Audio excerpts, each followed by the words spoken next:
Good morning, everyone. Welcome to the final day of our virtual conference, the tHRive Transformational HR Program. Thank you for joining again this Sunday morning. We appreciate you for joining. How are you all doing? How has it been? Good. As today is the final day, let me even show my face. Okay. Good morning, guys. How are you all doing? Thank you for joining. Let me see. Who do we have here? Bukola, thank you for joining. Judith, you're welcome. Obaseki, thank you for joining. Omotola, Pius, great to have you all here. Still expecting more people. Hopefully they'll be joining soon. And everyone joining us on YouTube, you're welcome. Great to have you all here. How has it been?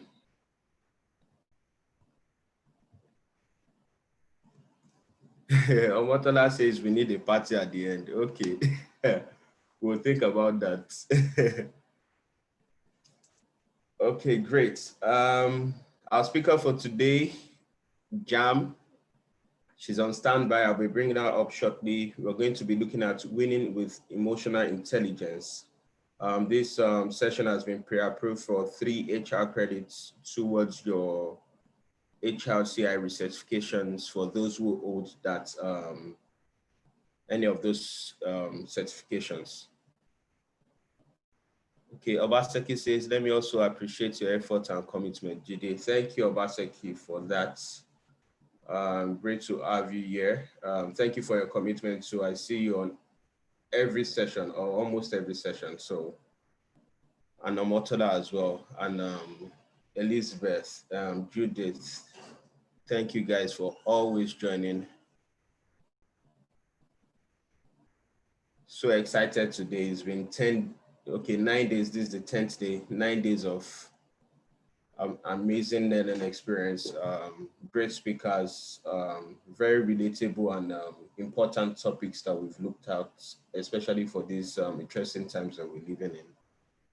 So I'll miss this. This is the final day, but maybe there's a bonus, there's a surprise at the second session that we announced. So maybe this is not the end.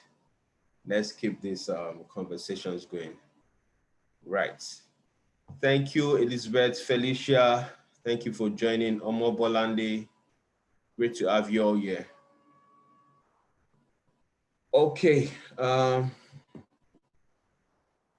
think we can go into the session now. Quickly, let's meet our speaker for today. Jumoke, you forgive me if I don't pronounce the name well. So we're looking at winning with Aleoke Malakai. Aleoke Malakai. I was struggling with the Aleoke, but got it. Thank you. So looking at winning with emotional intelligence today, let's meet our speaker for today. Jam, as she's fondly called, is a seasoned human resources practitioner with wealth of experience spanning over a decade of interfacing with CEOs, HR leaders, and hiring managers on all issues as it concerns the HR function, with talent management, emotional intelligence, learning, organizational culture, emotional intelligence came twice there, and employee engagement being our core. She is very keen about talent, finding them on spec, using them effectively, and keeping them longer within our clients' organizations. Our people experience cuts across FMCG, financial services, manufacturing, marketing, communications, automobiles, insurance, non-profits, construction, maritime, IT, engineering, professional services, retail, education, livestock, telecommunications, fintech, oil and gas, and more recently, media. Jumoke has facilitated career management sessions, emotional intelligence training, employability skills training, as well as personal development training in several fora. She has also taken several HR trainings for SMEs. She was one of the 5 role players at the Africa Leadership Award that held in Mauritius, December 2019, where she spoke on the future of work at work. She was also awarded as one of Africa's most talented HR leaders. Jumoke graduated with honors in English and Literary Studies from Babcock University, Ogun State. She is a member of the Chartered Institute of Personnel Management in Nigeria, CIPN, as well as the Human Resources Certification Institute, HRCI USA, and an Emotion City Emotional Intelligence Certified Specialist. She's currently pursuing her MBA at Business School, Netherlands. So with a warm welcome, a loud applause, a virtual standing ovation, let's give a thrive welcome to Jumoke Aleoke Malakai, fondly known as Workplace with Jam. Thank you for joining. Great to have you here. Thank you very much for the warm welcome. And thank you everyone for joining in. I am very humbled to be here. Truth is, I've seen a lot of my very senior leaders, many of my colleagues who have been part of this sessions. And well done with everything you're doing, Babajide. This is very, very massive. Thank you. And then of course, giving out knowledge and value to people at, I would say no cost, but then they have to pay for data to join. So yeah, they also pay a cost. So yes, thank you so much. Thank you so much. And I'm, like I said, I'm humbled to be here. I would share my slides very quickly and dive right in. I am excited to be sharing with you all. So be rest assured that we're going to be having an amazing time today. So one of the things I just like to start out with as I share will be to let us know that when it comes to emotional intelligence, increasingly it is becoming a key skill in the world of work. And I must say that empathy should always have been ruling, but with COVID, it has become even more imperative. So we're going to be talking around how we treat ourselves in the workplace, how we treat our colleagues at work, how we treat our friends, how we treat our loved ones, everything, because in the end, it's not just about the workplace. It's really about all areas of our lives. So I look forward to sharing with us all. I'm trying to get my, okay. So yes, what we're talking about winning with emotional intelligence. And I look forward to sharing with us. And I trust that at the end of this session, we would have very useful takeaways that we can use at work and at play. So let me dive right in. Ideally, when I do physical sessions, thank God for COVID and how we've all gone virtual, and everything is virtual these days, from weddings to funeral ceremonies to everything you can imagine. So ideally, we'll have had a little class introduction, but I think I'll save that till when we have questions. And please, as I go along, keep your questions. We get to the question and answer session, we will take them. So as I go on, I will share from time to time things I want us to ponder on. I call that ponder on this.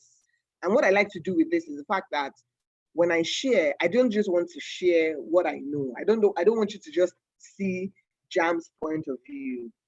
So when I say ponder on this, it is what somebody else has said about the topic or the discourse we're addressing, so that you can see what other people have said about the topic. So this is by Warren Buffett, and it says, the key to success is emotional stability. And I'm sure that even though the list of billionaires in the world these days is changing by the minute, so maybe I can go and get Jeff Bezos' take on how to succeed. But we also know who Warren Buffett is. So this is what he has said. And it says, the key to success is emotional stability. And that tells you that you want to be successful in business, you want to be successful in your life, you need to be emotionally stable. And when you are emotionally stable, it means you're being emotionally intelligent. So just to give it a little context. Yes, Jide did a great job of introducing me already. But I think I'll just like to mention that I currently work with TVC Communications, yes. It's a leading media company, senior manager, people, culture, experience, and operations. Okay, that's a big name for HR and admin. But because we're deliberate about how we're changing the HR function, That's what the department is called. And some of the few things I like to, say ahead of time when I introduce myself is I love to leave people better than I met them. I'm a fun lover. People who know me know.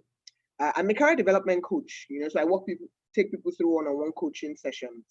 And I love people and everything around, every topic around people. So yes, that's me in a nutshell.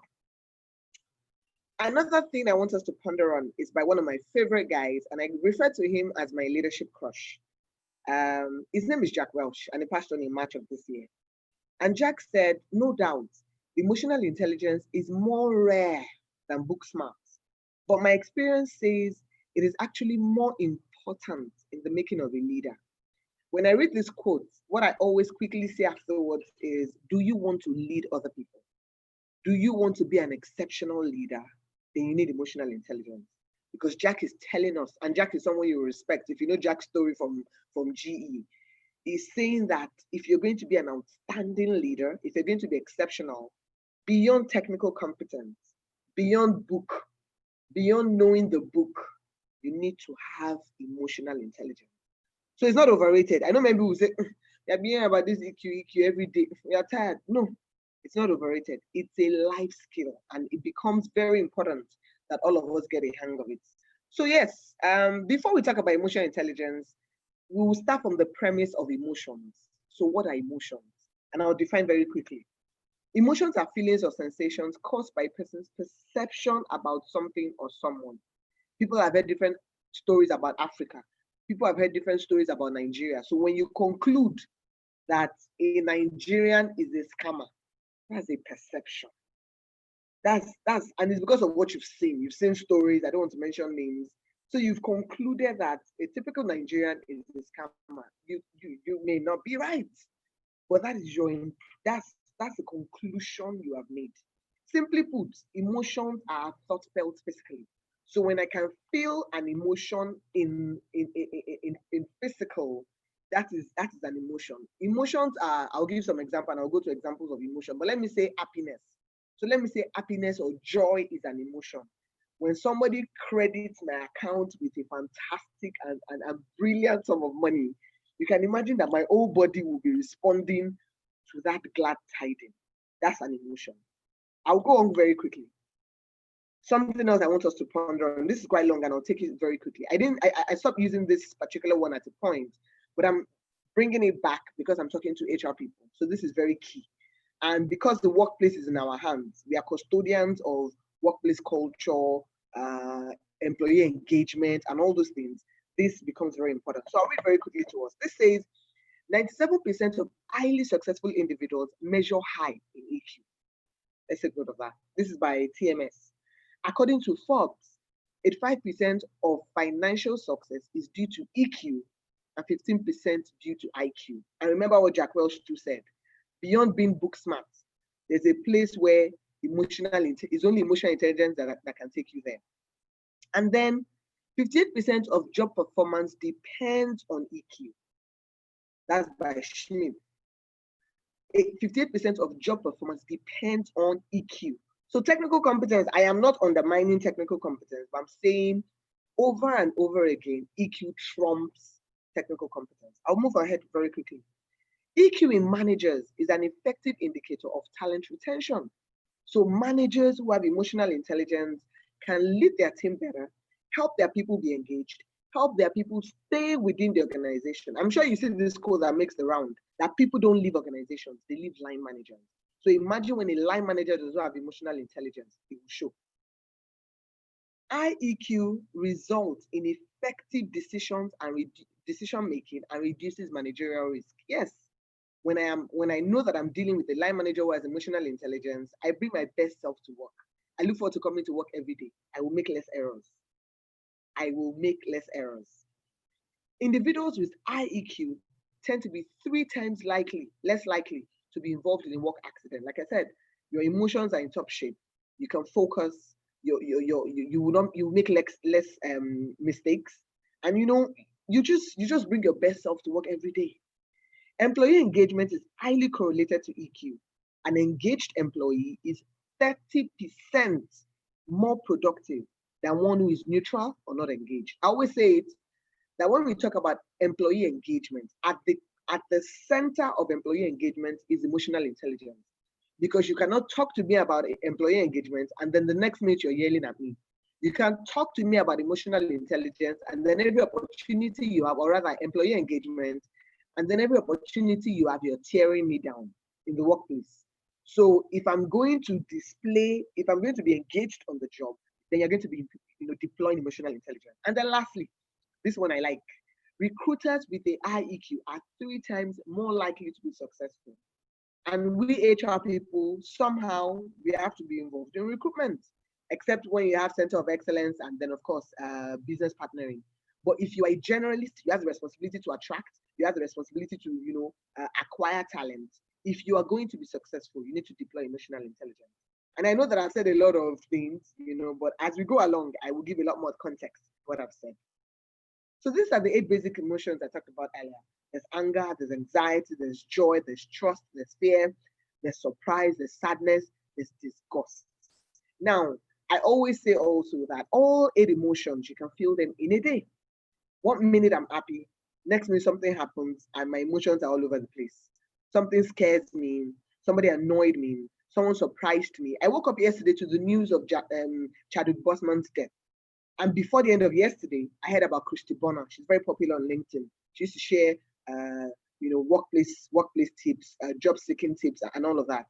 So in one day, even though I woke up feeling like, I had a speaking engagement yesterday, I was looking forward to dishing it out. I was excited when I woke up in the morning, and then the next day. So I'm saying, you feel all the emotions. One classic example I like to give about anxiety is before this session. If I was anxious, I'm sure you can't blame me because I'm like, HR professionals, some of my seniors will be in this session. How will I be schooling them? What do I even know? And I'm anxious. But if I like them, being anxious in itself is not wrong. But if I came into this session and I'm not able to deliver it, when I let the anxiety take the better of me, that's what the problem is. So these emotions in themselves are not wrong. And my emotional intelligence coach put up something recently, that anger is the emotion that people have bastardized. Anger is an emotion, it's a person. It is when you use it, that's what the problem is. So all these emotions in themselves are not wrong. It is how we react when we come in contact with these emotions, or when things that demand us responding to these emotions happen. So like I said, anger in itself is not wrong. None of these emotions are wrong. It is our response to them that make the difference. So another thing to ponder on. So sorry, I don't mean to bore you guys, but we're going to ponder on a lot of things together.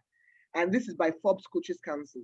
And they said emotional intelligence is a key indicator of leadership performance. And when leaders lead well, organizations do well. For me, that stands out. Yemi Fashion will say everything rises and falls on leadership. Leadership is everything. If you get it right with leadership, our culture will be on point within the organization. If you get it right with leadership, line managers will lead well. If you get it right with leadership, people will be sold out on the vision and mission of the organization that they will go above and beyond. So remember, emotional intelligence is a key indicator of leadership performance. And when leaders lead well, organizations do well. So yes, just to give a little context, because the truth is, as much as I'm talking about us managing our emotions and stuff, if we don't understand where we're coming from, it'll be hard for us to get to where we're going. And increasingly, we need to know that who I am today is a function of many years of my experience, my encounter, my upbringing. And so to deploy emotional intelligence will not happen overnight. It can be learned. Like Rome isn't built in a day. You can learn it, but it will take a lot of getting used to. And that's why I want to share this particular slide. And it says, you are made up of 5% conscious mind, and then of course 95% unconscious, subconscious mind. So you and I, the way we were brought up, the first line manager who groomed us, if your first line manager was that shouting, you're likely going to have taken some of those clues. So we are a function of many things: what people have done to us, what has been said to us, how we grew up, where we grew up, what we did, the first job we got, our experience on campus, what we did in school. All those things are formed who you are today. They are formed who I am today. So talking about emotional intelligence, you cannot change all of a sudden. I just want us to have the right expectations, because I know at the end of this session, we're going to have learning outcomes. I'm like, jammed up for over an hour, and I'm wondering, okay, I hear everything she has said, but I've not changed. You're not about to change overnight. And that's why I'm putting this disclaimer that it is a journey. We're going to do this one step at a time every day, and then our emotional intelligence journey will take shape. So your subconscious mind records the patterns of how you respond to certain emotions, things, and people, and it trains your body to respond to those things in the same way every time. Throughout your life, your subconscious will record in your memory everything you say and do and think. So be rest assured, like I said before, that you're not about to change overnight. Let's be real so that we can all manage our expectations. And you will see why I'm emphasizing expectations, because part of emotional intelligence is knowing how to manage your expectations. And that's why I am putting this disclaimer out there. Let me go ahead very quickly. So I'm going to define emotional intelligence, and I like to use really simple definitions so that you can remember and you can relate. And I'm using two by 6 Seconds Network, a very popular network on emotional intelligence topic. And then, of course, Peter Salovey, somebody I like to refer to as one of the grandfathers of emotional intelligence. So what does 6 Seconds Network say? They said it refers to how you effectively blend your thinking and feeling capacity to make optimal decisions. And then my favorite is one by Peter Salovey. And Peter Salovey says, emotional intelligence is being smart with your feelings. Being smart with your, so when you are smart with your feelings, you have emotional intelligence. When I define this, the next thing I say very quickly is, when you make money and you're deliberate about saving, you're deliberate about investing, you are being smart with your money. If somebody comes to you and you see they're taking your time, they're not letting you focus on what you want to focus on. So imagine me, I knew I had a 9 o'clock session today. Nothing was going to hinder me. When the session was starting, I was getting a phone call, and I wasn't going to pick it because something was at stake. That is me being smart with my time. I could have picked it and be saying, hello, but I knew that something was at stake. So I had to focus on, the session I had. That is me being smart with my time. How many of us are deliberate about how we are smart with our emotions? Somebody is bringing some negative vibes your way. Somebody is trying to get on your last nerve. How are you deliberate to say, you know what, my sanity is more important to me than what you're trying to do, and I will not accommodate, these bad vibes or negative vibes you're bringing? That's being smart with your feelings. So if you don't remember anything else I said today, please remember Peter Salovey's definition of the EQ. And he has said it is what? Being smart with your feelings. And I trust that as we all go along, we will be smarter, in how we let our emotions, in how we respond and react to our emotions. So I'll move on very quickly. Something else to ponder on, and this is by Daniel Goleman, another grandfather of emotional intelligence. Daniel Goleman says, people who possess high emotional intelligence are the people who truly succeed in work as well as play, building flourishing careers and lasting meaningful relationships. That is exceptional. People who possess high emotional intelligence are people who truly succeed in work as well as play, building flourishing careers and lasting meaningful relationships. I don't think I should say too much. That is self-explanatory. So when we talk about emotional intelligence, there are 4 cardinal points as postulated by Daniel Goleman, and they are self-awareness, self-management, social awareness, and relationship management. Self-awareness speaks to emotional self-awareness, self-esteem. How self-confident are you? How comfortable are you in your own skin? Do you even know yourself? Have you found out who you are and why you are here on the planet? Why you're here in the world? Have you found out your purpose? Are you clear as to what your mission in life is? Have you found? The truth is, many of us, even in finding our careers, some people are struggling because they're in the wrong career. And this speaks to emotional wellness. How are you deliberate about who you are, finding out for yourself? And I always say it, you can get a coach, you can get a mentor. In the end, it's an inside job. You have to do it for yourself. A coach can guide you. I recommend that you have a coach. A mentor can advise you on the journey, but you cannot leave that homework to anybody else. So self-awareness is knowing yourself, being true to yourself. And these days, I like to call it knowing your magic. Why are you here? When people die, the first thing we say about them is how they've impacted us. I see all the amazing things people are saying about Chadwick Boseman, and I'm like, in the last 4 years, he was dealing with a terminal disease, but he was living his best life. People were trolling him because he was losing weight, but he was going out of his way to achieve his purpose.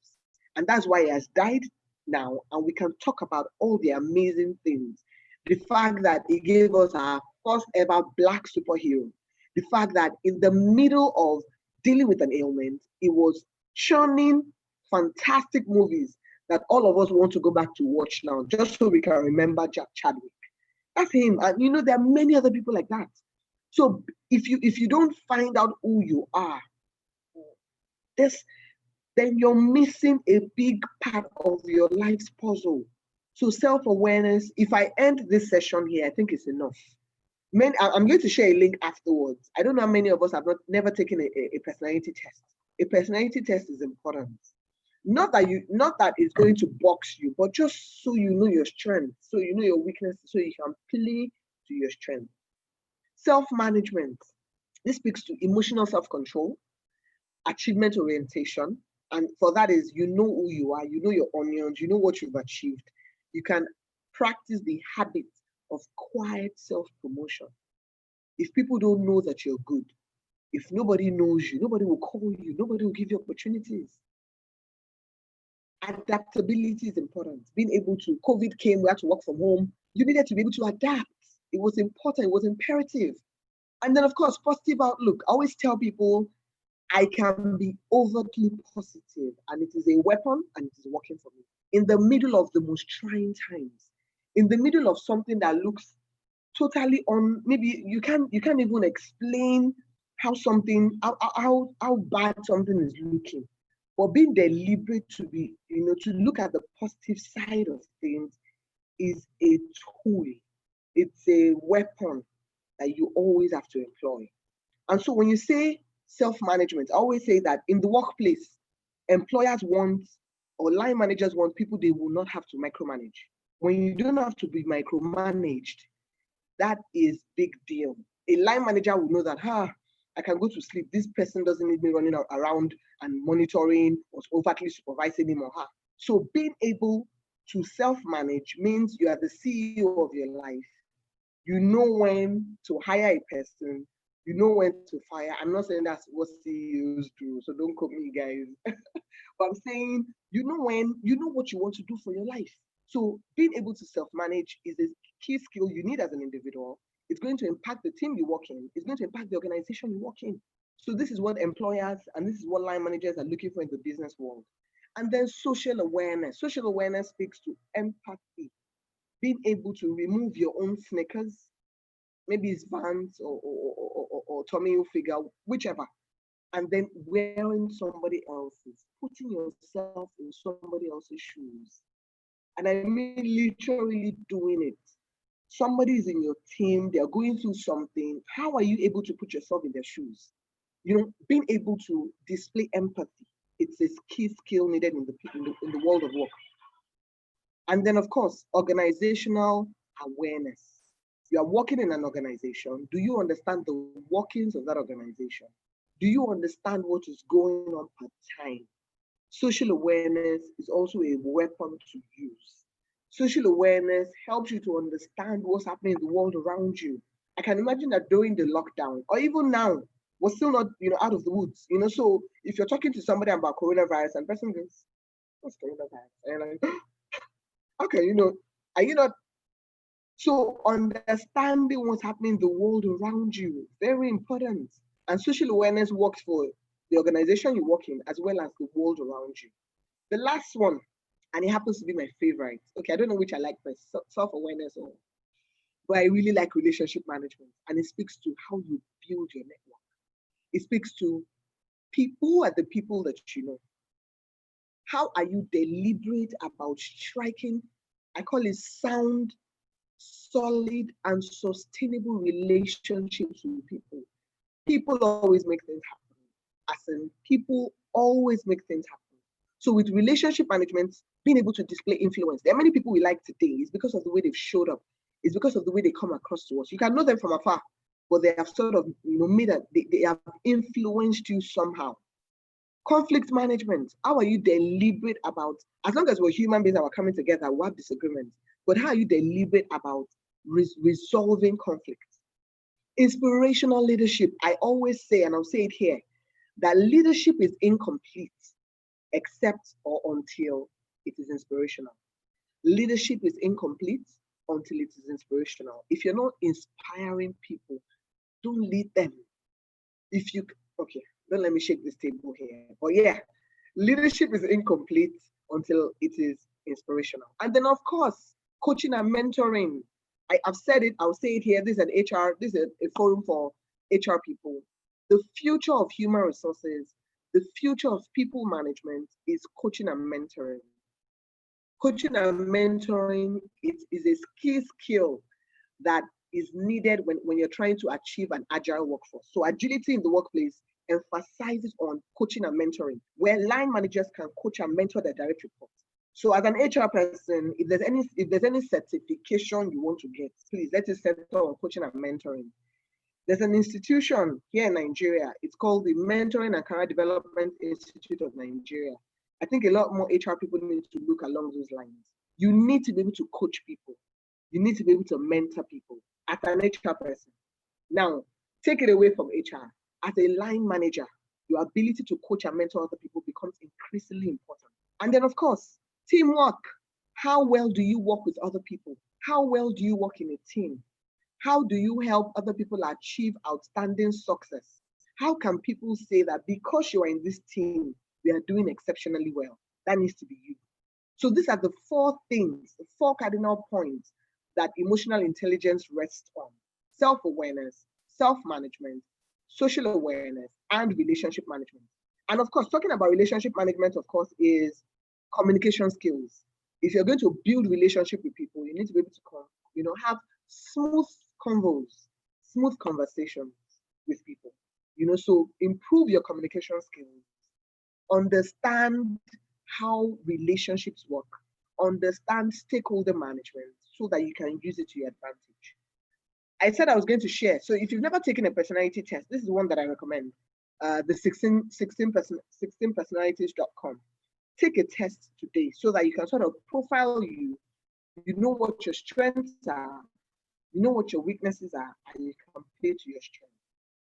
I move on quickly. Something else to ponder on, and this is by Daniel Goleman, and it says, if your emotional abilities aren't in hand, if you don't have self-awareness, if you're not able to manage your distressing emotions, if you can't have empathy and effective relationships, then no matter how smart you are, you're not going to get very far.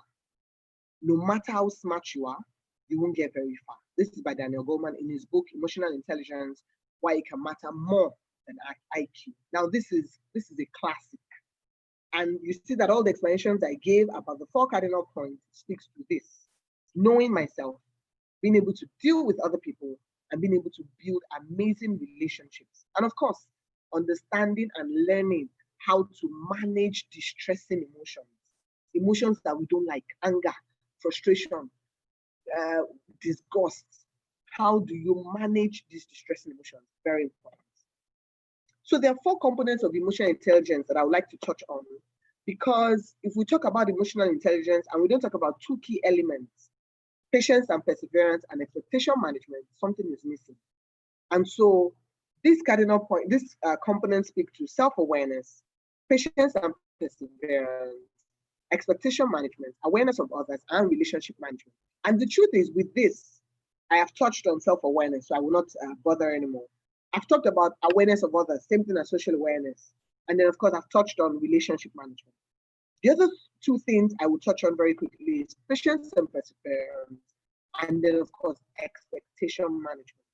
With patience and perseverance, it is really that you are able to display patience, you're able to persevere. The truth is, people will get on your last nerve. Some people will even want to test you because they want to be able to say that later you say you have emotional intelligence. So there's a way to deal with such people. And I will be sharing with us much later some tools we can use, to display patience, and perseverance. The third one is expectation management. And here I like to say that it's important that we are able to manage our expectations of people. In the workplace, we expect that after all, I come here every day. I use my talent in this organization. That's why the organization is thriving. The organization should be able to pay me double, triple my current salary. The organization should give me a house in Banana Island. We have expectations. That's fine. But we need to learn to manage our expectations. And when I talk about expectation management, I like to say that learn to manage your expectations of your own self, because you will disappoint yourself in some cases. Learn to manage your expectations of your spouse. Learn to manage your expectations of your friends, your loved ones, your siblings, your parents. Manage your expectations of your employers. It's important to reduce how you get disappointed. I would like to add that you also need to manage your expectations of your country.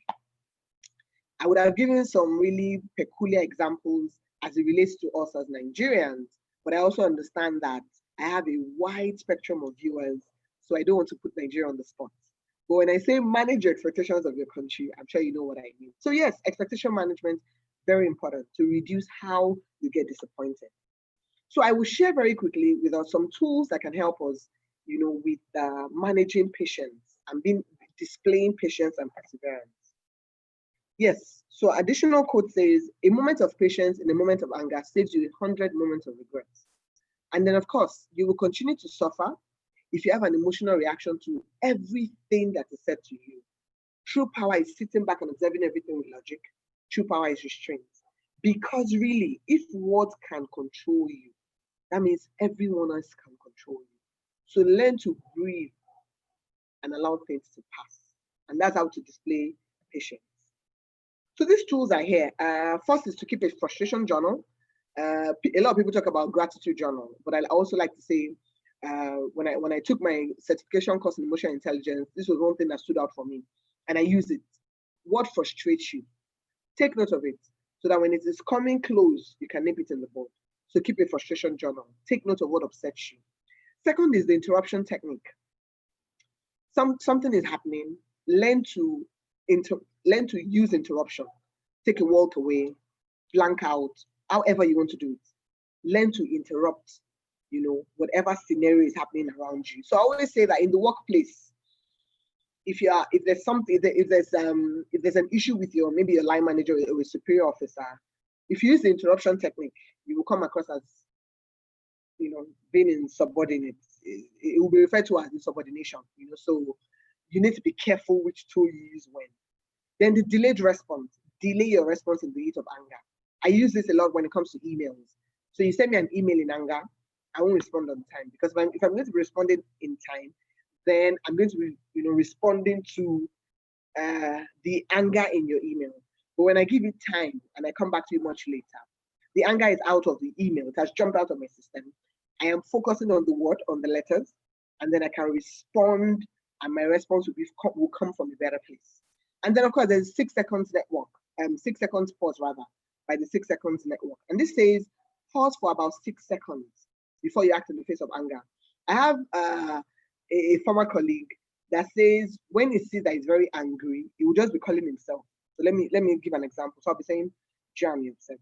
Jam, you're upset," and he will tell himself that for about 6 times, just to remind himself that you're really pissed, just so that you don't lose your cool. So you have to look for what works for you, and it would be nice to deploy it. And then, of course, stop and think. So stop and think for a bit before you react. Before you totally lose your cool, chill a bit, reflect, and then, of course, you can then, of course, respond when you're in a better place after you have thought things through. There's also the PAC model, and it says pause, acknowledge your feelings, and then clear your mind. With everything I've said here, I have not said we should suppress our emotions, because even though that one too can give you high blood pressure, it can pump too much blood, can stress you up, So it's not to suppress our emotions. It is to understand, to manage how we respond in the heat of anger. So you can pause, acknowledge that remember I said somebody has upset you. Something is annoying you. So it's okay to acknowledge how you're feeling. but remember to pause and then, of course, clear your mind. This is something I came across recently, and it's very crucial to our conversation. And it says, emotional intelligence is the foundation of critical skills. It is very important to note that many of the other skill sets that we require in the workplace center on or border on emotional intelligence. So decision-making, time management, change tolerance, communication, teamwork, empathy, stress tolerance, anger management, assertiveness, trust, presentation skills, social skills, customer service, accountability, everything. If we're going to be able to display these emotions, they will be born out of emotional intelligence. So this is something to take note of. And then I will be sharing with us about 3 models of emotional intelligence that I'm familiar with. First is by the 6 Seconds Network, and it talks about the KCG model. And this speaks to knowing yourself, choosing yourself, and giving yourself. So increasingly, when we talk about emotional intelligence, remember I said it starts from self-awareness, it starts from you. You can't even give what you do not have. You cannot draw from an empty well. So you need to be in good shape to be able to put yourself in somebody else's shoes. So knowing yourself is important. What are you here to do? What are you about? What purpose are you trying to fulfill? That speaks to how you know yourself. Choosing yourself is equally important. How are you deliberate about the choices that you make that affect you? So knowing yourself is what you do. Choosing yourself is how you do it. Like I said, how are you deliberate about, making yourself a priority? How are you deliberate about making sure that your sanity is top priority to you? Giving yourself talks about why you are doing what you're doing. So you need to know yourself, you need to choose yourself, and you need to give yourself. Giving yourself can talk about how you volunteer, how you want to be there for other people, how you are speaking to maybe one of the SDGs. Giving yourself is important. Talking about living a life that is larger than just paying bills and dying. Yes, there's more to our lives. So this is the KCG model. Remember, know yourself, choose yourself, and give yourself. I move on quickly. This is what the World Economic Forum is saying about emotional intelligence. That the future of work 2022. If you look, number 8, you see emotional intelligence. But let me say quickly that analytical thinking and innovation, it is someone that is emotionally sound, that can innovate. Active learning and learning strategies. If you are emotionally intelligent, you will know that you are on a learning curve. You always want to improve yourself. You want to, get additional knowledge. You want to know more. You want to improve. It's all part of it. Creativity, originality, and initiative borders on emotional intelligence. Okay, technology, design, and programming. Yeah, borders on emotional intelligence. You guys agree? Critical thinking and analysis borders on emotional intelligence. Complex problem solving. Remember we talked about conflict resolution. So complex problem solving borders on emotional intelligence. Leadership and social influence. This borders on emotional intelligence. Reasoning, problem solving, and ideation borders on emotional intelligence. Systems analysis and evaluation, if this is your field, if when you're emotionally sound, then you can do this very well, honestly. So if you look at the future of work and the 10 skill sets, almost everything hinges on emotional intelligence. And that's why I don't want anybody thinking that emotional intelligence is overrated. I'm in a WhatsApp group. And so during the lockdown, somebody was saying, oh, I want to do a training for employees, but not emotional intelligence. Not that they've done it before, but she just felt, oh, it's overrated. Everybody's just talking about it's not overrated. You need to help your people understand how to use emotional intelligence to their advantage. And that way, it will tell on the bottom line of the organization. That's the truth. When leaders lead well, remember, organizations do well. Another model that I like is the one by the emotions doctor, and that's my emotional intelligence coach. And it is called the MPE model. And it's important. It says me preservation, people preservation, and the earth preservation. That's too important. Me preservation, people preservation, and earth preservation. So me preservation is back to you again. You see all these things talk about you. And it says self-care, self-respect, understanding that you are first the priority you need to focus on.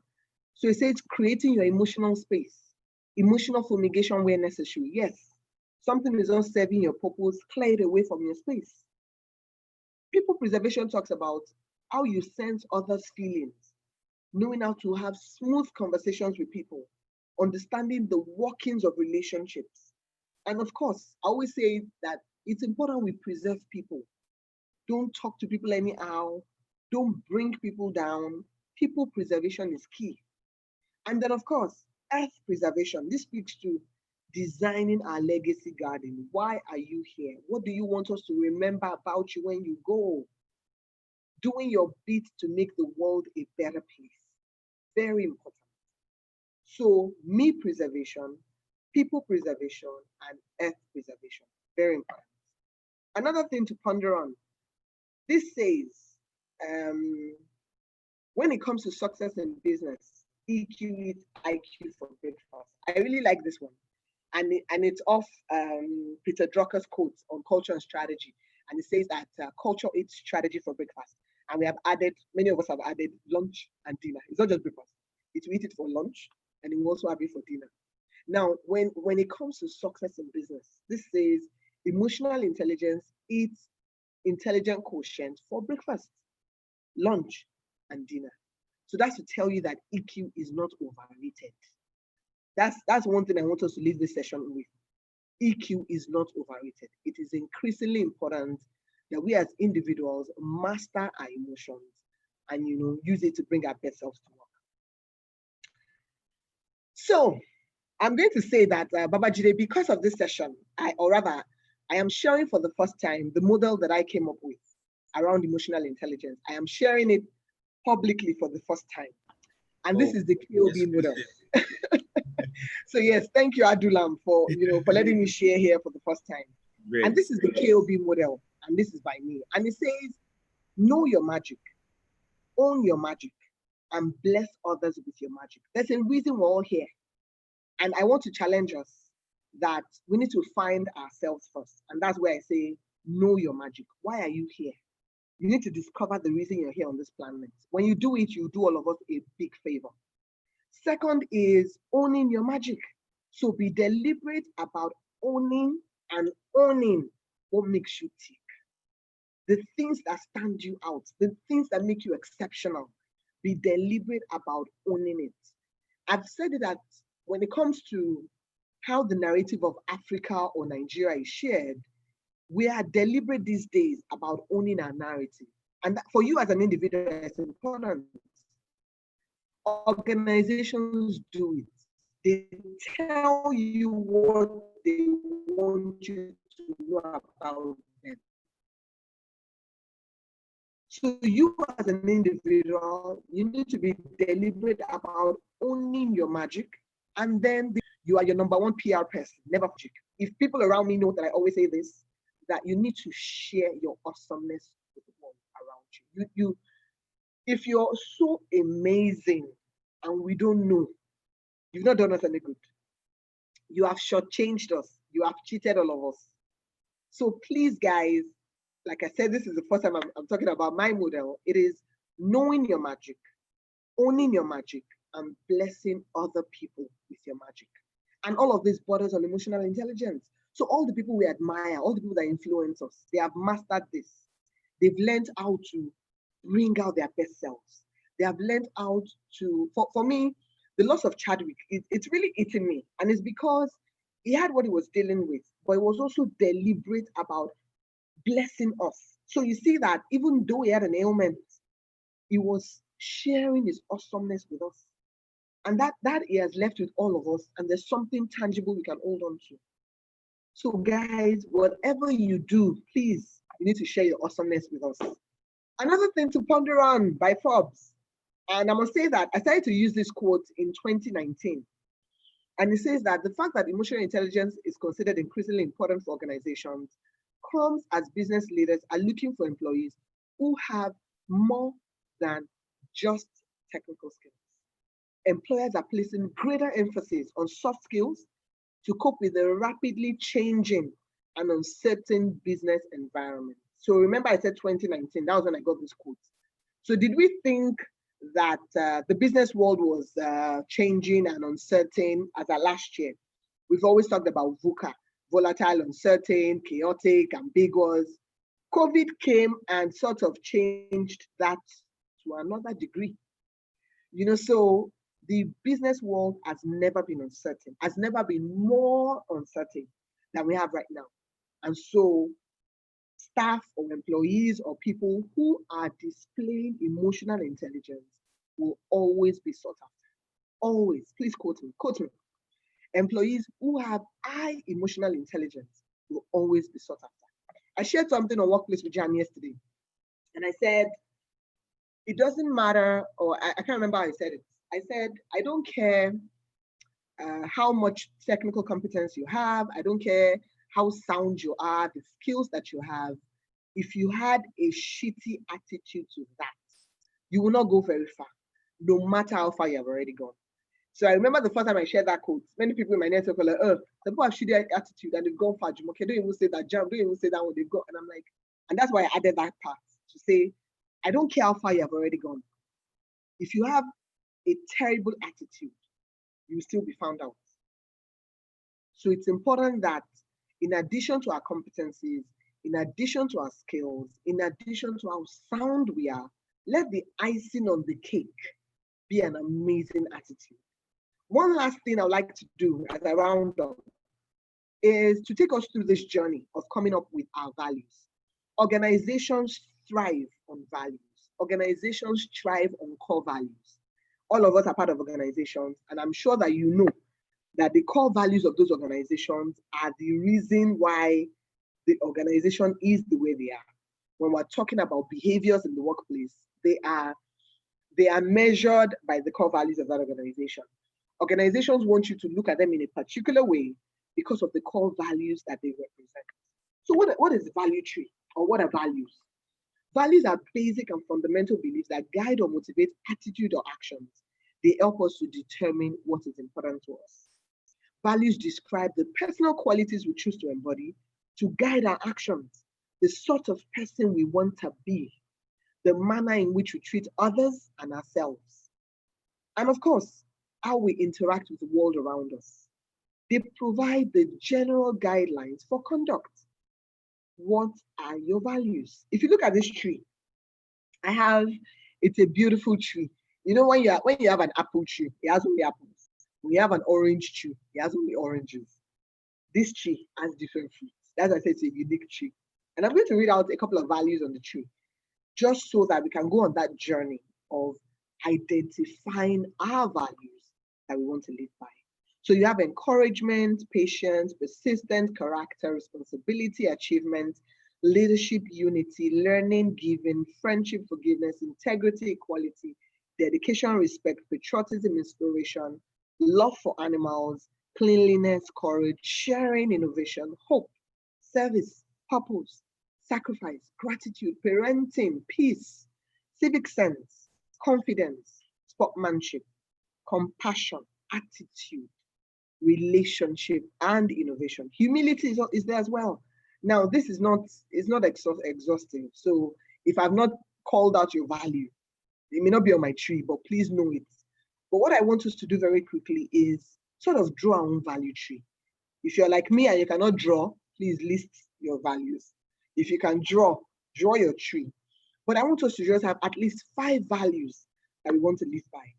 If you want to share with me in the comments, that would be nice, because I'll be rounding up very quickly. But I would like that we share the values we want to live by. If you already have values that guide you, amazing.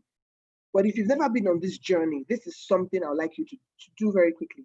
Indicate at least 5 values you want to live by. So I will wait in the comments if there's anybody that wants to share with us. So if there's anybody that wants to share with us, yeah, please share with us. I'm just looking at the comments, and yes, I'm here, and yeah. So please, 5 values you want to live by. And your values can change. It's really about the phase you're in your life. And remember that you're the CEO of your life.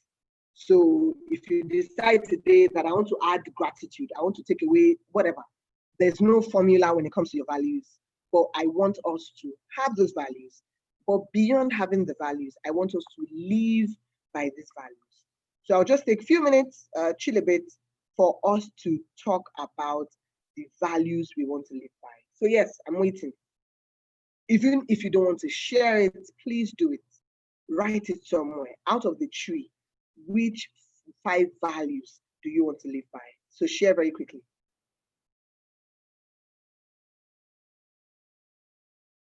5 values, fantastic. Somebody is sharing with us. Amotola Dayo, excellence, sacrifice, integrity, giving, share, respecting everyone. Amazing. I'm happy to hear that. I'm happy, very happy to hear that. So, like I said, it's not enough that we have this value. If you like, form an acronym with it. And paste it somewhere. Let it remind you. 5 values are diligence, empathy, emotional intelligence. I like, as in you just cuckoo pack everything together. I did know Esther, brilliant. Honesty and transparency, brilliant. I will share my values with us very quickly. And I've sort of created an acronym around it. And I'm saying this because these are some tools that can help us on this journey. When you remember that this is your value, it will guide what you do and where. It will guide how you show up in the world. It will guide it. Ebere says, honesty, consistency, dependability, respect, and empathy. Amazing. Elizabeth said, respect. Okay, a lot are coming in. Elizabeth says, respect, character, integrity, empathy, and diligence. Amazing. Like I said, it's important that we live by these values. That's what is most important. Judith says, excellence, respect, learning mindset, courtesy, and transparency. Amazing. Juliet says, integrity, courage, empathy, can-do spirit. I like can-do spirit. And then, of course, gratitude. Amazing. Adewumi says, compassion, excellence, faithfulness, courage, camaraderie. Amazing. Ariane says, humility, integrity, empathy, gratitude, and respect. This is amazing. Let me share my own values very quickly. So I have giving. And I always say that every opportunity I have, I want to give my time, I want to give my knowledge, my skills, I want to give it to other people so it can benefit them. I always like to say that many of the things that have worked for me in my career, there are things I learned on the way by myself. And then when I go into a structured environment and I learn them as tools, I am humbled. And so I want to teach many more people. Relationship junkie. So relationship is a core value for me. Because I am big on relationships. I want to be deliberate about how I connect to people, the impression of me, I live with them, build amazing relationships, build my network. Throughout this lockdown, I must say, even though we're working remotely, I've connected with a lot more people than in recent times during this lockdown. A lot more people. So inspiration is also a core value for me. I seek to inspire every chance I get. And that's why I came up with that quote. Leadership is incomplete until it is inspirational. Passion. Passion is a core value for me. I am passionate about what I do. I have friends who always say, we don't, like I said, I had a session yesterday. I'm having this session now. I have my IG live that I do every Sunday evening. I have one, and I'll be using another fantastic HR leader later this evening. I do that every week, every weekend, because I'm passionate about what I'm doing. I'm not getting paid for it, but I love that my energy can go into something that I enjoy, and I enjoy what I'm doing. So when I get the accolades, I like it. Even when I don't get the accolades, I go all out because I'm enjoying. I'm not doing it because I'm waiting for somebody to say, I'm doing it because I enjoy it. So passion is a core value for me. And purpose. So I always say, if nothing keeps you awake at night, if nothing makes you wake up early in the morning, something is wrong. So you have to have a sense of purpose, the reason you're here, what guides what you're doing, why you're doing it. So my core values, the acronym is GRIP: giving, relationships, inspiration, passion, and purpose. I thought to share that with us, just so that it can guide. And like I said, because I know this is what guides me. When I had the speaking engagement in February of this year, somebody I met in another speaking engagement last year. And when she wrote to me in January, that I would like you to come to Ibadan, for a speaking engagement, she was really praying. She didn't know if I'll say yes. And I said to her that it speaks to my value. So Ibadan might be far off, but it is part of what I have resolved to do. It was part of my goals for 2020. So I was going to embrace it and so if you have values, it will guide how you go on in life. You can say no to some things because it doesn't speak to your value. And you will say yes to many other things. Why? Because it speaks to your value. So thank you everybody for sharing your values. I really appreciate it. But like I said, beyond sharing these values, what I would appreciate the most or the more is living by these values. So as I round up, something else to ponder on very quickly. This is a quote by Forbes that was shared by Money Africa. And it says, emotional intelligence is the single biggest predictor of performance in the workplace and the strongest driver of leaders and personal excellence. So it's not overrated.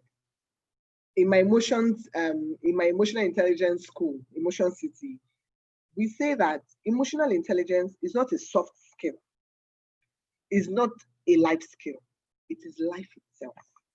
When you are emotionally intelligent, you are sane, you can think, you will bring your best self to work. People in your network can connect, you can be there for people. You can think of ways to create wealth. You will build relationships that will add value to, so there are many sides to it. So it is not overrated. Remember, it is the biggest predictor of performance in the workplace and the strongest driver of leaders and personal excellence. As I round up, remember that emotional intelligence is the capacity to be assertive and not aggressive. So I always say that I'm emotionally intelligent doesn't mean I'm stupid, doesn't mean I will take a shoddy job from someone, doesn't mean I will not demand excellence from you. No. Doesn't mean I'm nice, so you do what you like, walk all over me and get away with it. No, far from it, very far. I always say that even Santa Claus, as much as Santa Claus is nice and gives us gifts, it comes out once a year. It doesn't come every day. So when I'm emotionally intelligent doesn't mean you will give me a shoddy job. No, I will demand excellence. The how is what makes a difference. So I've given you a task as my direct report, and I'm following up on that task. How I go about saying, where are we on this? I'm waiting for it. Makes the difference. Not, that's how all of you are. Never do anything on time. That's why they want to fire you. That's why your name is on the list. That's why you will lose your job. That's why unemployment, easy. So you will be assertive and not aggressive. Being aggressive is where the issue is. But I will be assertive. I will demand excellence from people. I will hold people to very high standards. So let's remember there's a difference. You would choose assertiveness over aggressiveness. And then, of course, if it costs you your peace, it is too expensive. I say to people in my network know, my peace is a weapon that I use to do what I'm doing right here and now. My peace is a weapon that helps me to think of innovative ways to get my job done. My peace is a weapon I use to lead people and influence people. So my peace is important. I want you to know that it's important as well. If there's something that will cost you your peace, you can't afford it. Just know that I can't make the transfer. I can't make the purchase because this thing wants to affect my sanity. Your peace is your sanity. Is the sanity you use to get your job done. If somebody is insane, can they be in the workplace? No. So your sanity should be your top priority. And always remember that in all conflict, people preservation should always be a priority. I talked about the MPE model, me preservation, people preservation, and the earth preservation. So when you are giving feedback, at the back of your mind, remember people preservation. I'm on a WhatsApp group, and there was a time there was a conversation, and I was like, people preservation. And one of my HR colleagues was like, it's true, you guys, people preservation is key. Yes, how we give feedback, what we say to people, what we say about people. Remember, let people preservation lead. And then, of course, when you're dealing with an issue, like I said before, Attack the issue and not the person. There's an issue at hand, deal with the issue and not the person. And of course, know that offense is an event, being offended is a decision. You decided, somebody might have done something that got on your last nerve, but the moment you decided to stay upset or stay offended, that was a decision you took. And to crown all this conversation up, please know that emotions drive people and people drive performance. And when people, do well, when people perform well, organizations will do well. So when emotions drive people and people drive performance, it is performance that will lead to profitability. It is performance that will translate to revenue, that will impact the bottom line. So that's why we cannot focus on performance and ignore the people. Emotions drive all of us. As even you as a direct report, know that emotion is driving your line manager. As a line manager, understand that emotion is driving your subordinate. So somebody comes to work in the morning, the person is looking gloomy. As a line manager, like, if you like be looking gloomy, just give me that report. Then the person does the report and the report doesn't add up. And you are forgetting that you ignored the emotions of that person. It's okay to have that conversation to say, what's the matter? What's the issue? It could be an issue from home. And one thing I tell people is, we also, as individuals in the workplace, we need to learn to, it takes a lot of emotional intelligence, honestly. And I'll say what I mean. So before you left the house in the morning, let's say you had an argument with your spouse. It's not okay to take that argument to the workplace and use it to act out on everybody. You are bleeding on the people that did not cut you. So you need to be deliberate to say, you know what, once I leave this house, as I step out of the gate of the house, I will leave this issue. When I get into the office, they didn't cut me. I'm not saying I may not want to talk to somebody in the office, maybe. But I'm saying, don't come with the anger of you had an argument with your spouse. I want to take it out on people in the office. They are not the reason. So we need to be deliberate about those things. Or you have an issue at work, you had a bad day in the office, and then you're going home and you're carrying that baggage, and everybody in the house, they're in trouble. The kids will hear of it. Your husband or your wife will take it, taste out of it. No. So we need to learn to. People will say, hey, that's a lot. Yes, it is. But when you are able to master how you manage your emotions, that's what makes you emotionally intelligent. So you don't, and that's why as line manager, pay attention to the emotions of the people. Somebody is looking gloomy. What's the issue? Let's talk about it.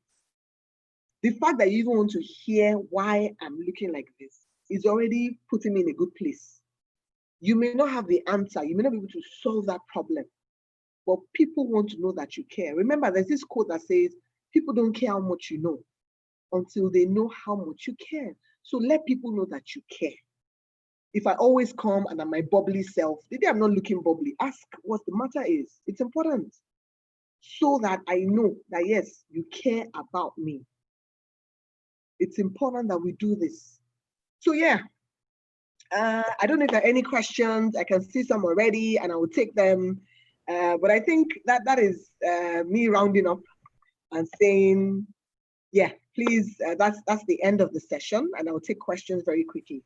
Yes, Baba Jide, let me hand over to you. That was great. Thank you for sharing.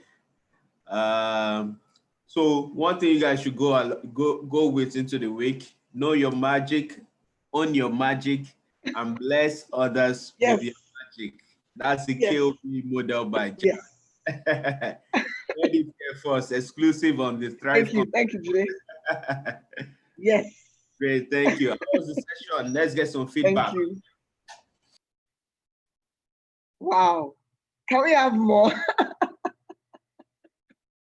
No, we have to do other things. And I know that my one of my organs, Kamal Aderibigbe, is coming on by 12. So let's do this till 12. Kamal needs to come on. So guys, no, we can't have more. But thank you guys. Thank you for the very kind feedback. And I see one of my former colleagues here. Hello, Cindy. So thank you guys. Thank you very much. Great. Thank you so much. Okay, guys, send in your questions. We have 2 questions already. We'll be taking that shortly. For those watching on YouTube, please send in your questions using the chat box and we'll take them, yeah? Wow, so thank you guys. Let's go. Okay. Thank you guys. Oh, thank you guys. Maybe we'll bring her back some other time. Thank you. Okay. Thank you guys. Thank you. Okay. What's her name? My name is Jumoke Aleoke Malakai. Somebody's asking. My name is Jumoke Aleoke Malakai. Jam. Yeah. Jam for short. Thank you guys. Thank you for the warm. I don't have tissue here. This is the part where I say, you guys don't make a big girl blush. But thank you. Thank you for the very wonderful feedback. Thank you guys. Great. Thank you. All right, I'll take the first question from here. Okay. So this looks like a serious one. I really want to know how to handle a toxic boss at work who does not deal with you with respect as a professional. The boss knows your worth on the team, but does not respect you as a person. Speaks to you the same way as our domestic workers, also does not respect your personal space and personal time. Do you continue to keep quiet? Is it healthy to just pretend like this is not happening? How do you approach it? It's a lot. Thank you, Obaseki. Obaseki said, my name is too long. I'll report you to my husband. He says my name is too long, that he'll stick to Jam. That's fine. Thank you for this question. And I think one thing for me is, in answering this question, I'm going to be wearing two hats.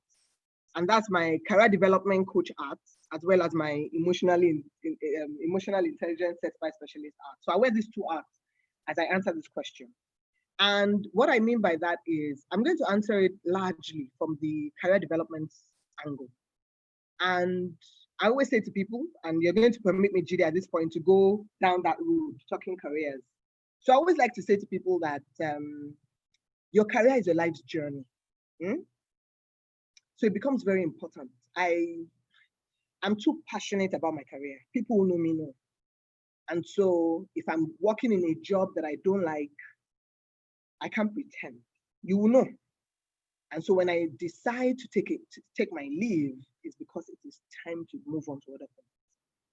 I've left organizations, so where I'm going to with this is the fact that I will also add, there's this quote that I use, and it says, every job has a lifespan, and whatever you do, never overstay your welcome. Please quote me. Every job has a lifespan. Whatever you do, never overstay your welcome. And somebody will say, oh, Jam, how will I know? You will know, except you want to deceive yourself. When it's time to move on to other things, you need to know. So I work with a boss. You are toxic. You don't deal with me with respect. I don't even want to work for you. If respect is my core value, okay, maybe I didn't list it as part of GRIP. But I expect that you will respect me in my job. If you're not respecting me, that's a problem. Then you say the boss knows your worth on the team, but does not respect you as a person, speaks to you in the same way as a domestic. I will not take it. Also does not respect your personal space and personal time. Do you continue to keep quiet? Is it healthy to just pretend like this is not happening? How do you approach it? First, have an exit plan. If you're going to have that conversation with human resources or people, however the department is called, your organization, talk to them to say, this is your issue. If HR will not solve that problem, maybe if they can help you move to another department within the organization, if that is not going to happen, you can move to another organization. You can, like you have relationships. You are dating someone who is not this, it's not the, you will not know that somebody else can love you better. It's just, so we all think, and I always say that in my IG live last week, we're talking about career transitions. And I said, I don't care about the statistics on unemployment I don't care. I have friends, I can count up to 10 friends that changed jobs during this lockdown. So if you are a talent, another quote I will use that I always share, I always say, talent always has a choice. If you are a talent, you have a choice. If a boss is undermining your person, is reducing you, and you go there every day, go and check your blood pressure. This anonymous attendee. Go Go on, because this thing is contending with your sanity. You may not be able to place it. You may not be able to, it may not be tangible just yet, but just know that you are gradually losing your sanity and you can't have that. So have a plan. Go and talk to human resources. This is the issue with this line manager. And I know that in my days when I was handling recruitment, we used when you tell me as talent acquisition that I had a responsibility for retention, I always said it that I've done a great job of finding talent. I've placed them in the organization. When they start to work, are they working with me? It's not likely. They are most likely working with the line manager. So if the line manager also doesn't have the responsibility of retention, then there's a problem. Remember what I said about agility in the workplace and how line managers increasingly need to become coaches and mentors. We need people to bring their best self to work. Agility is doing what? Doing more with less resources. So organizations, if your organization is keen about this, then they should be able to hear you on this conversation. Gone are the days when line managers walk all over you and then you feel like you are at their mercy. You have a choice, but first make sure you are talent. Make sure you are talent enough. Make sure you know your transferable skills. Make sure you know what competitive advantage you have is. Remember I said I wear my career development coaching hat. That's what I'm doing now, honestly. So if you have had this conversation, this person is not changing. There's a scenario I would have liked to paint, but I don't want to, something that happened to me. I don't want to talk about it here. And I'm being careful because I'm being careful. But I've had an experience like this before. Funny how that line manager wasn't picking on me, but she was speaking on my direct reports. Maybe I should just talk about it. I won't mention which organization. This line manager had such an amazing attitude in the negative, where you come to the work in the come to the office in the morning, you're yelling from the door, you're yelling at people. You go to drop your bag on your seat, you come back and you're yelling again. We're like, what is going on? That my line manager used to cry in the office. My direct report rather. My direct report used to cry. I would literally get tissue. I am not exaggerating. I will get tissue. We will go to the restroom and I wipe our eyes. I'm like, you know what, don't cry because of what our boss did to her. But there was a day that it went on, but there was a day that we had to clear the air to say, see, you're not dealing with stupid people. So there was a day that we had to have that conversation. I said to her, I'm like, if you want to give us feedback, be kind in your feedback. And this particular day, she was giving feedback to my direct reports, but she just thought that all of us are not just serious people. So as she was giving the feedback, she was, packing us together.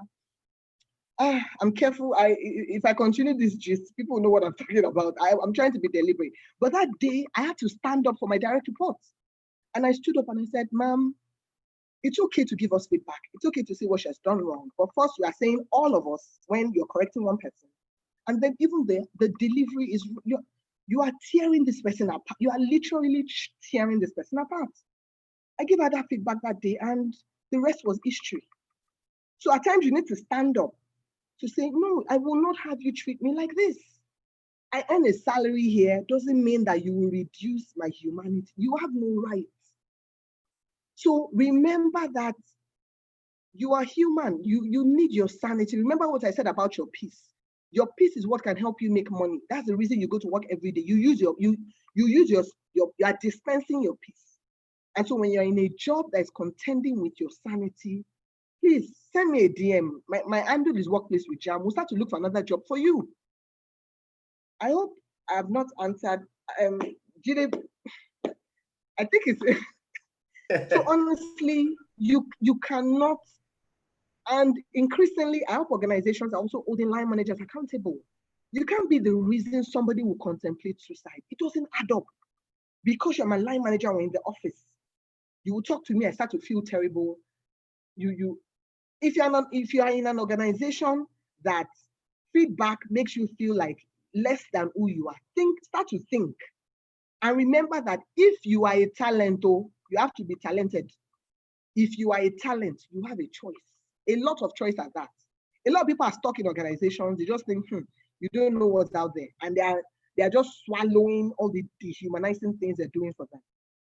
Let me mention quickly that I've been in conversations with 2 HR colleagues in the UK, and they are advocates of humanizing the workplace. And these are the things we talk about.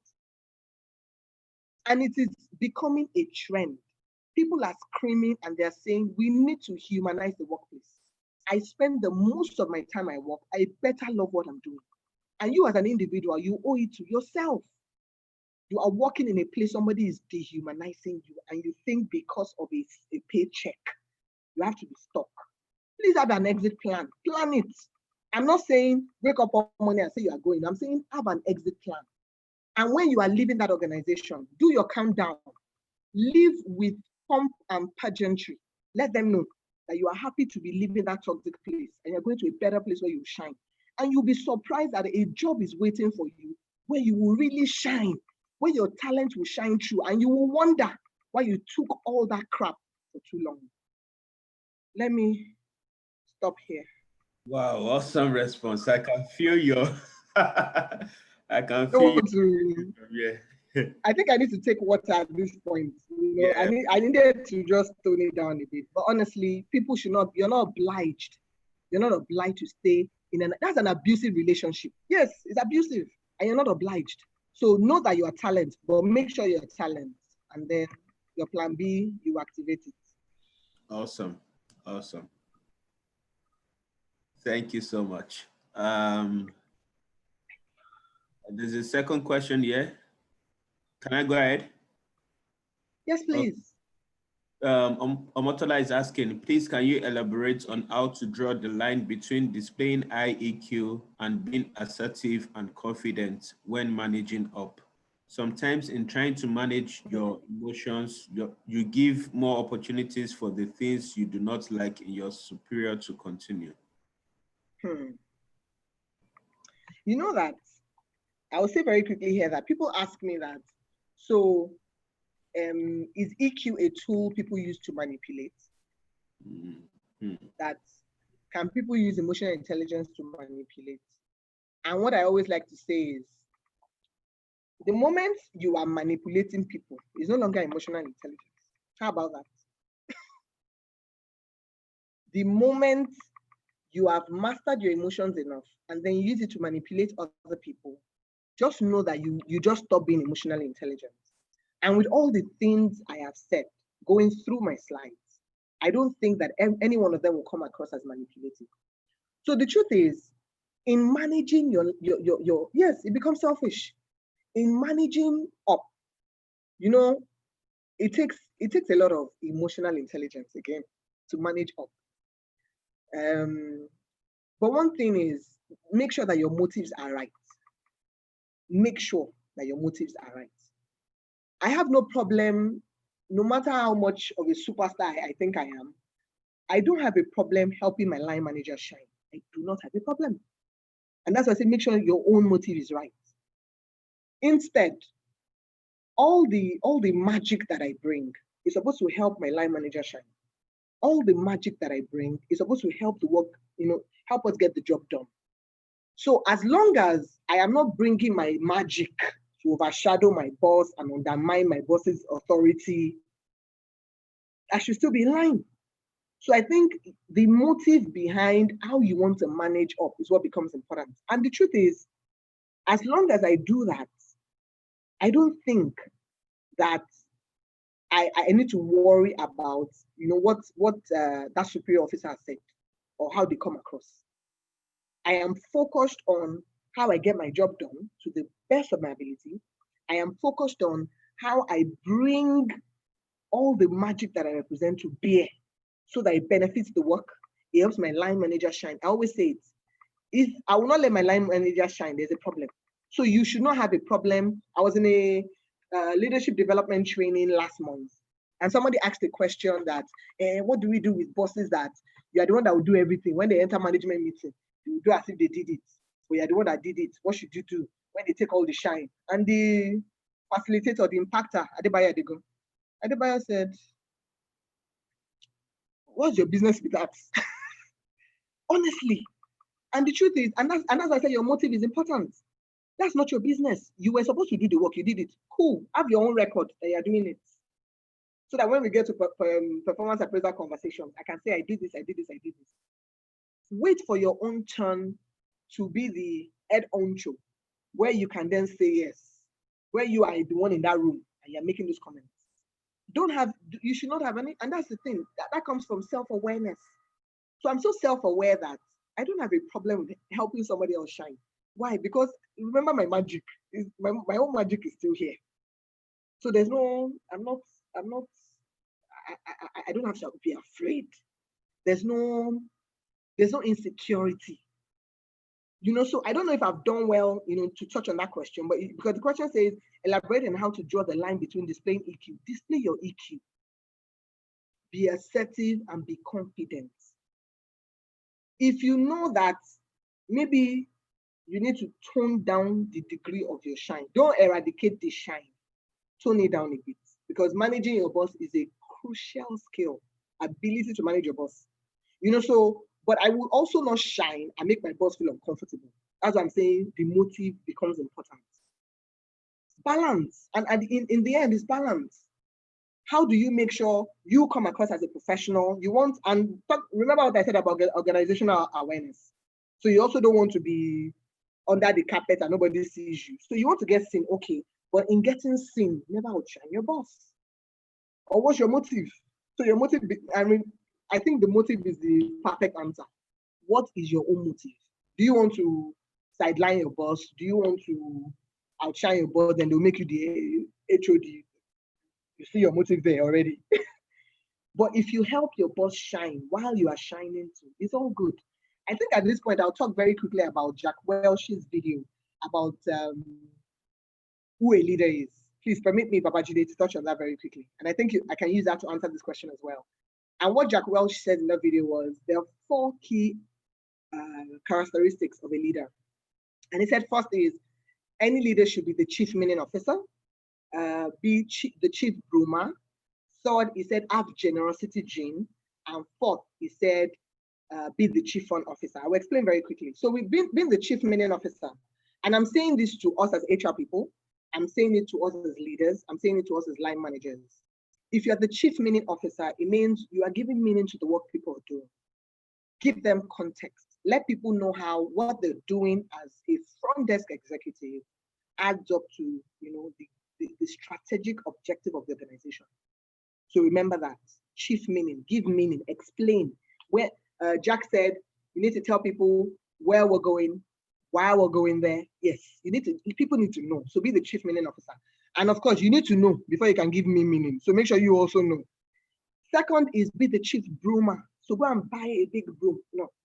Don't buy it literally, but sweep away things that can hinder the quality work people try to do. Be that kind of leader that somebody tells you this particular policy or procedure is not letting me do my best job, and you go and investigate it. We HR, we always carry policy like this.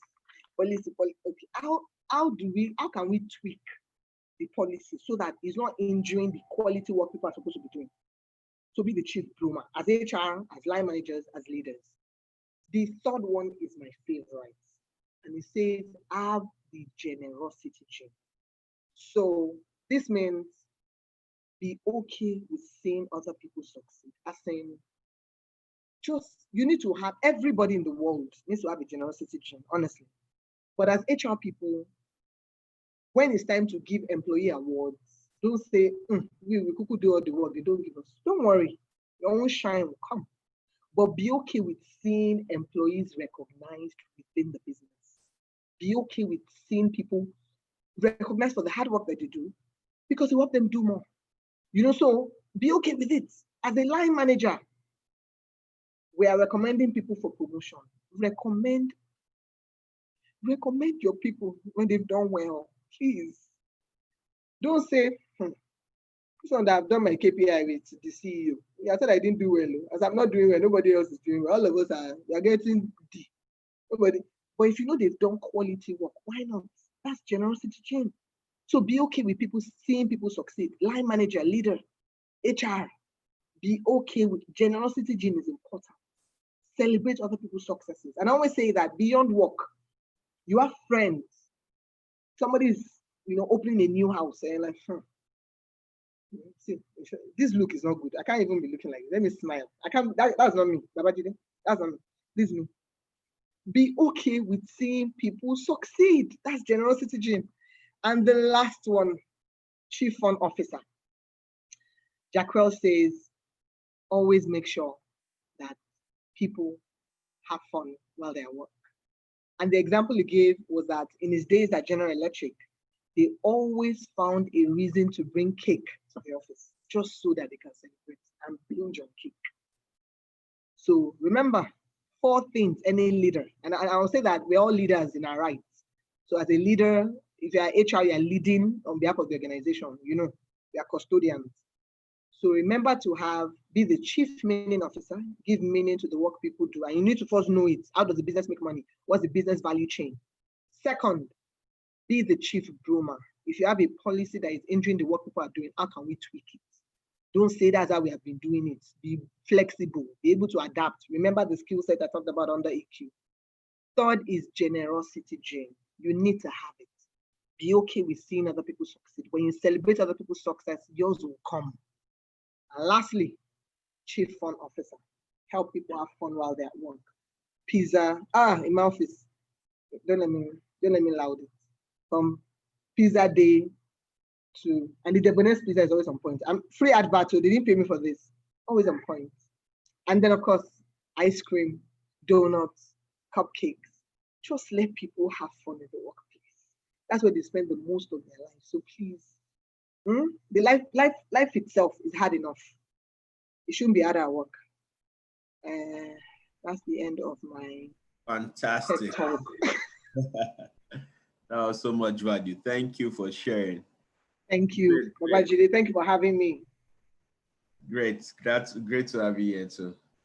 I see a lot of feedback. Yeah. I might not be able to read everything. That's okay. Fantastic. Yes, we still have some time for more questions. Please send in your questions. While we'll take some feedback here. Ashitu says wonderful. This class. I don't know if you can take responses if anybody else wants to say anything. Some people may not want to type, they want to talk. So if anybody, you can follow me on LinkedIn, Jumoke Aleki Malakai. Ashitu is asking. On Instagram, Workplace with Jam. Great. And that's where Babajide found me. I know. That's where Babajide found me, Workplace with Jam. So yes. Great. Yes. Okay, somebody wants to talk. Okay, raise your hand, please, if you want to talk. Okay, I can see. Okay. I think Iberi has had a hand raised a long time. So okay. Let's see. Okay, hold on. Okay. Ashitu, you go first. You can unmute now, Ashitu. Okay. Good morning, everybody. Thank you so much, Jumoke. It was really impactful and insightful.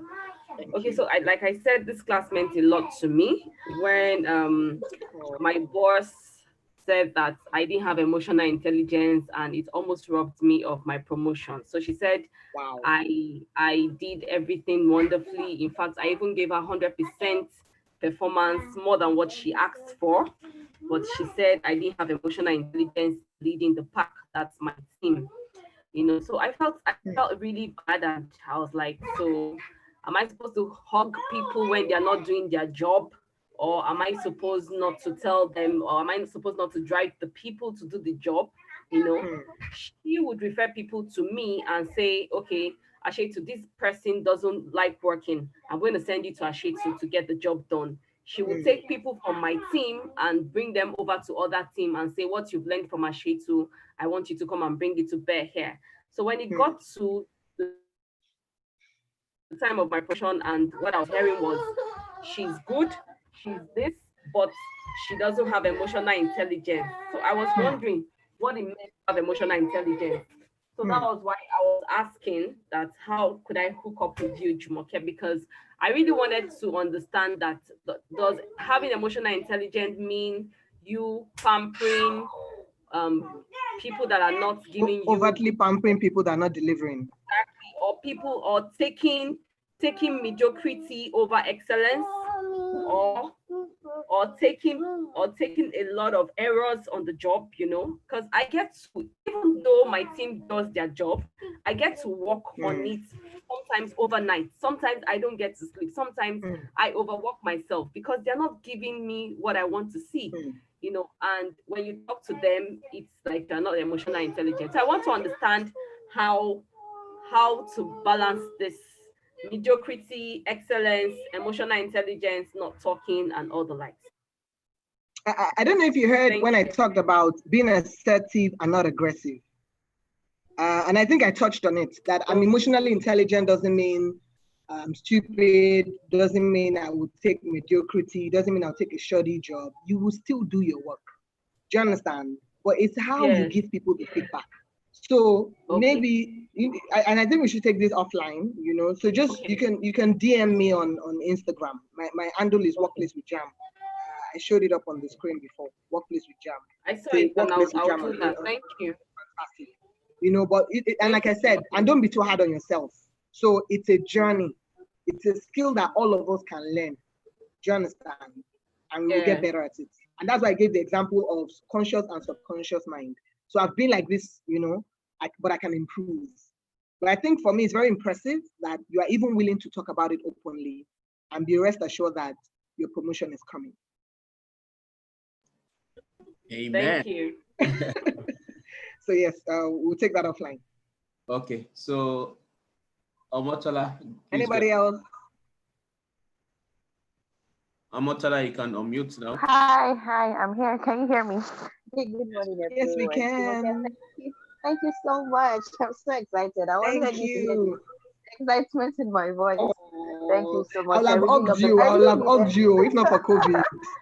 I'll have hugged you. I really needed this. As soon as I started this morning, I was so excited. I thank God I didn't miss this particular class, because for a lot of things I'm currently going through, just like Ashetu, I mean, the issue with managing your boss is something really big for me at this time, and I've really taken the tips you've shared, the answers to the questions. In fact, I'm already chatting you on LinkedIn after this class. Oh, okay. Okay, LinkedIn. that's fine. I'm already talking. We will talk. That's why we're here. So, and you said? Thank you. For me, it's important that many more people understand how this works, honestly. Yeah. Because in the end, it will be to our advantage. It will make the world a better place, and it will also help us as individuals. So yes, please DM me, send me a message. I'll take the conversation forward. Thank you, Babajide, for sharing your platform with me. Letting me connect with people. I appreciate. Thank you so much. Who else wants to speak? I think Cindy wanted you to hear her voice. I don't know if she still wants to speak now. Cindy, let me hear you. So Cindy, you can raise your hand. I can't see you here. Okay, let me see. But thank you, you guys. Thank you so much. Okay, Cindy, you can unmute if you're still there and speak. While we're waiting, any more questions? Yeah. I think there was a question in the chat that I might have missed. Something about detecting EQ during interviews. Let me look for it now. Okay, so Adedoyin asked that, is it possible to detect EQ in new recruits in an organization or during interviews?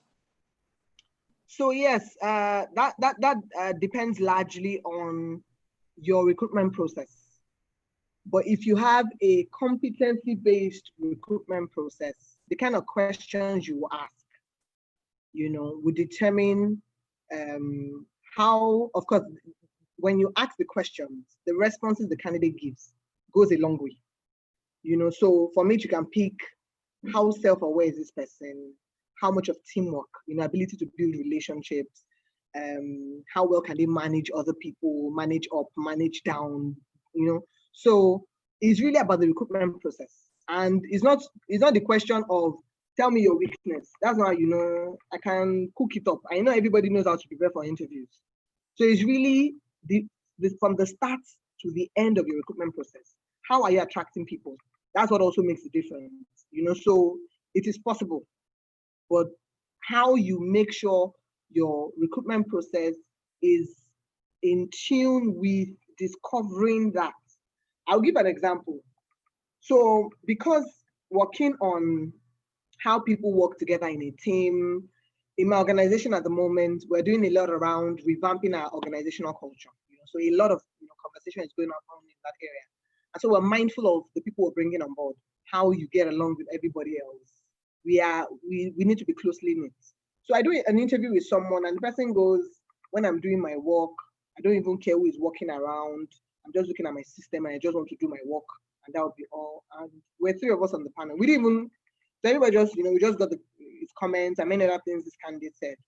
And after the interview, after he left, we looked at ourselves and like, so you mean if somebody goes, hey, well, I'm not saying that you always want to play, but that also says something to say that I want to just, focus on as much as you will get your job done, that's what we're all here in the first place. How well can you work with other people?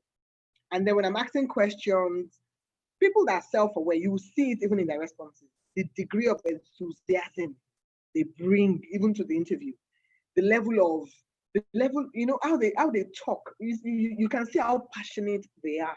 So these are pointers, to check. And it's important that, and that's why I said if your recruitment process is not formed to check those things, you can't check them. And that's why increasingly people are saying, ask competency-based interviews, questions. People are talking about behavioral questions, because it's not just how do you knot a boat. I can tell you how to knot a boat. After that, because of course, in the office, the only thing you will be doing will not just be to be untying and knotting boats. You will do with other people. So your recruitment process or your talent acquisition process needs to be structured in such a way that it is checking for these skills. And then of course, you also need to speak to your core values as an organization. So what core values are you trying to check? If your core values also are against emotional intelligence, then I think that would be a joke. So all those things, it's not a one-off. There are many things that come together. And then of course, even the recruitment process, and as I've said, the recruitment process, who is conducting the interview? Are they equipped? Do they know? Can they check? It's not the interview that you say, oh, I want them to sit down for 2 hours. I want to check their patience and perseverance. If you are the one, will you sit down without doing anything for 2 hours? So there are many sides to it, but as long as your recruitment process is structured in such a way that can help you check it, then you're well on the journey. But if it's independent of it, then it will be hard. But of course, you can check through your recruitment process whether a person has emotional intelligence. And then, of course, you can get them to do some psychometric personality tests and stuff to further check it. So that way, their responses, it can be cooked up. It can be scammed. And then when you see their results, that can also speak to whether or not they're emotionally intelligent. So yes, that is that about that. Please, guys, I don't want to stay here too long. One of my boss is coming next. I need to step away. We need to sweep the red carpet so that when Kamal is coming, everywhere is nice and clean. Great. And on that note, the next session is starting at 12 noon. Like Jam said, Kamal Aderibigbe will be joining us again. If you joined the first weekend, I'm sure you can remember his session. It was fantastic. So come for a second dose by 12 noon. We're looking at organizational design for growth.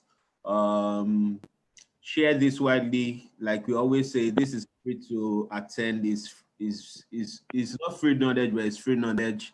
So please share in all the WhatsApp groups that you belong to, your professional network. And let's gather here again by 12. Thanks a lot. Jam. Thank you, guys. Hello. Please, can I say hi to Jam? Yes, Cindy can talk. She had an issue on muting herself. She can talk now. Good afternoon, everyone. That's a great one, honestly. Hello, Thank Cindy. I picked a lot from your session that I joined late. I'm going to catch up. Yes, I will. Definitely. I have a lot of questions for you. Thank you very much. Thanks, Chide. Thank you. Finally. Cindy is not in Lagos, so this is an offshore call. I know. Thank you very much. You're welcome. Thank you, everybody. Thank you, guys. Jam. Thank you, Babajide, for having me. Thank you, everybody. All right. Have a fantastic week. And you too. Great. Yes. All right, guys. Take note of the attendance code, and let's meet here again by 12 noon for another great session by Kamar. Today is the final day, so please let's all rush in. Let's attend as many sessions as possible.